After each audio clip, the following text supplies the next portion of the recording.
Cinta bener-bener takut banget. Akhirnya dia teriak tuh refleks. Dan 2 orang yang ngisi kamar lantai itu keluarlah, langsung nyamperin Cinta. Ditanyalah kayak, kenapa mbak? Cinta ngejelasin semua apa yang dilihat di kamar itu. Dia ngeliat lah ada sosok tinggi putih gerak-gerak di kamar itulah. Nah dia nunjuk tuh ke kamar yang kosong itu. 2 orang ini langsung ngecek lah ke kamar itu. Dan ternyata pas mereka ngecek tuh gak ada apa-apa, kosong aja gitu loh. Gak ada yang Cinta bilang. Akhirnya salah satu dari 2 orang itu nawarin Cinta buat nginep di kamarnya, biar Cinta tuh bisa tidur lah, biar gak sendirian di kamarnya dia. Akhirnya Cinta mau tuh. Nah pas dia nginep di kamar orang itu, bukannya Cinta tidurnya nyenyak, tapi malah ketindihan Nat. Cinta tuh matanya melek, dan dia tuh bisa ngelihat kalau teman kosan lagi tidur, tapi Cinta itu gak bisa ngapa-ngapain. Dia tuh gak bisa gerak sama sekali. Dia cuma bisa nangis sambil baca doa dalam hati. Gak lama untungnya temennya tuh bangun, langsung nanya tuh ke Cinta dia kenapa. Nah pas dia ngeliat juga, ternyata temennya sadar Cinta tuh kayak ketindihan. Temennya tuh langsung ngedoain Cinta dan langsung ngasih air minum. Akhirnya beberapa menit kemudian Cinta bisa gerakin badannya dan dia langsung meluk tuh temennya karena dia ketakutan banget. Udahlah kebesokannya Cinta tuh berusaha buat berani dan dia tidur di kamar dia sendiri. Tapi ternyata di malam ketiga ini Cinta tuh bisa tidur, tapi dia selalu kebangun-bangun. Jam 11 malam dia kebangun, setengah 1 dia kebangun, jam 3 dia kebangun. Nah pas sampai jam 3 pagi dia kebangun, dia tuh ngeliat dan dia tuh denger ada suara kayak orang jalan gitu Nat, di depan kamar dia. Dia tuh ngeliat tuh, jadi kan kalau di bawah pintu ada kayak celah-celah kecil gitu kan. Iya benar. Nah dia ngeliat kalau di depan pintu dia kayak ada bayangan orang lalu lalang gitu, bayangan hitam lalu lalang gitu. Berkali-kali tuh dia ngeliat bayangan ini.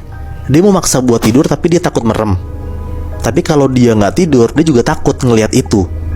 Akhirnya dia mutusin buat dia tuh ngeberanin diri dia buat buka pintu kamar dia. Buat ngecek tuh di depan itu ada apa. Pas dia buka pintu kamarnya, di lorong kosannya dia itu, dia ngeliat jelas banget Nat, ada sosok kuntilanak tinggi gede banget. Dan tinggi tuh setinggi plafon kosannya Cinta.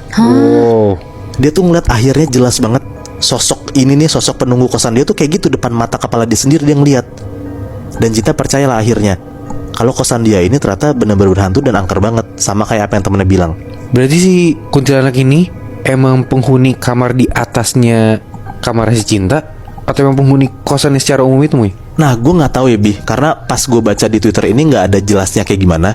Cuman menurut gue kayaknya itu memang penunggu kosannya, karena dia tuh gak berhenti di kamar yang gelap itu doang. Dia di lantai 2. Karena kan Cinta ngeliat sosok ini di lantai 2 kan, walaupun dia dengar awalnya ada di lantai 3. Wah gila sih. Tapi memang ternyata kosan tuh banyak banget yang angker ya. Maksudnya gue percaya kalau kosan tuh, maksudnya tiap bangunan juga pasti ada penghuninya. Kayak dulu kan kita juga pernah cerita ya, kosan lu Muy ada penunggunya juga, dan emang yang ngegangguin penghuninya lu kan, digangguin kan? Iya, gue digangguin langsung.